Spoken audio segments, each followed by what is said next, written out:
بسم الله الرحمن الرحيم. والنجم إذا هوى ما ضل صاحبكم وما غوى وما ينطق عن الهوى إن هو إلا وحي يوحى علمه شديد القوى ذو مرة فاستوى وهو بالأفق الأعلى ثم دنا فتدلى فكان قاب قوسين أو أدنى فأوحى إلى عبده ما أوحى ما كذب الفؤاد ما رأى أفتمارونه على ما يرى ولقد رآه نزلة أخرى عند سدرة المنتهى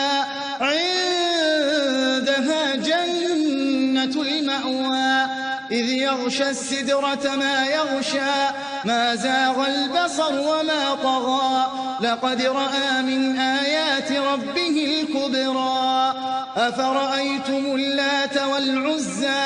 ومناة الثالثة الأخرى ألكم الذكر وله الأنثى تلك إذا قسمة ضيزى إن هي إلا أسماء سميتموها أنتم وآباؤكم ما أنزل الله بها من سلطان إن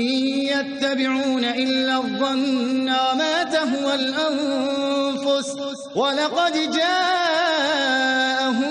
من ربهم الهدى أم للإنسان ما تمنى فلله الآخرة والأولى وكم من ملك في السماوات لا تغني شفاعتهم شيئا إلا من بعد أن يأذن الله لمن يشاء ويرضى إن الذين لا يؤمنون بالآخرة ليسمون الملائكة تسمية الأنثى وما لهم به من علم إن يتبعون إلا الظن وإن الظن لا يغني من الحق شيئا فأعرض عن من تولى عن ذكرنا ولم يرد إلا الحياة الدنيا ذلك مبلغهم من العلم إن ربك هو أعلم بمن ضل عن سبيله وهو أعلم بمن اهتدى ولله ما في السماوات وما في الأرض ليجزي الذين أساءوا بما عملوا ويجزي الذين أحسنوا بالحسنى الذين يجتنبون كبائر الإثم والفواحش إلا اللمم إن ربك واسع المغفرة هو أعلم بكم إذ أنشاكم من الأرض وإذ أنتم أجنة في بطون أمهاتكم فلا تزكوا أنفسكم هو أعلم بمن اتقى أفرأيت الذي تولى وأعطى قليلا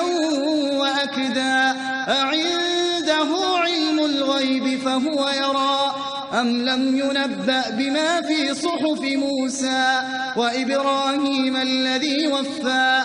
ألا تزر وازرة وزر أخرى وأن ليس للإنسان إلا ما سعى وأن سعيه سوف يرى ثم يجزاه الجزاء الأوفى وأن إلى ربك المنتهى وأنه هو أضحك وأبكى وأنه هو أمات وأحيا وأنه خلق الزوجين الذكر والأنثى من نطفة إذا تمنى وأن عليه النشأة الأخرى وأنه هو أغنى وأقنى وأنه هو رب الشعرى وأنه أهلك عادا الأولى وثمود فما أبقى وقوم نوح من قبل إنهم كانوا هم أظلم وأطغى والمؤتفكة أهوى فغشاها ما غشى فبأي آلاء ربك تتمارى هذا نذير من النذر الأولى أزفت الآزفة ليس لها من دون الله كاشفة أفمن هذا الحديث تعجبون وتضحكون ولا تبكون وأنتم سامدون فاسجدوا لله واعبدوا